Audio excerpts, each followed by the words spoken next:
Hello mga person! For today's video, kay Sabado man og rest day sa tanan. Nagkasinabot mi nga mga ligo na lang mi og dagat para maka-relax ug para sa malingaw ang mga bata. So karon nagkuan ko kana nagmarinate ko og manok kay mag-barbecue mi. Mora among pagkaon dito then kanon.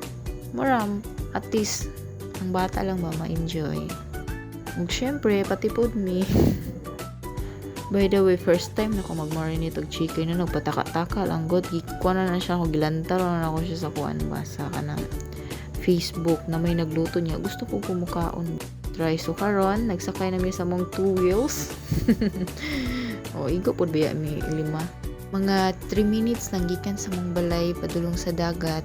Maabot na ka, tapos sunong sa kadyot kay naay bayad 5 sa dagko din mga bata 3 niya, sulod lang kagamay mo na siya dagat na kanindot kayong adlaw walay ulan kini bitaw duol intong dagat sa inyong balay pero talagsara kayo makaanhi bitaw. Kanya pagkahuman nakakita na miya mong plastar na bata nga di na magpakugos, gusto siya magpabutang kay gusto na siya magsigig lakaw-lakaw. Pagkahuman itakang na namang among sudan mo. Hindi na ka na nagpaypay kay hangin ka sa dagat. Yuki! Yung bata nasigdudulag tsinelas. Ano sige niya, sige lakaw-lakaw, lipay kay siya, di siya gusto kawiran, di siya gusto niya. Siya lang.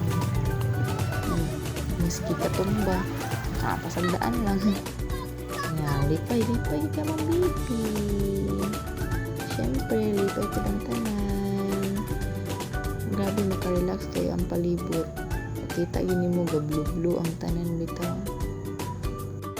bahala na nainit kayo bahala na lang mura na tag gurotoy nagkahuman at least na enjoy bitaw nato na relax tagamay.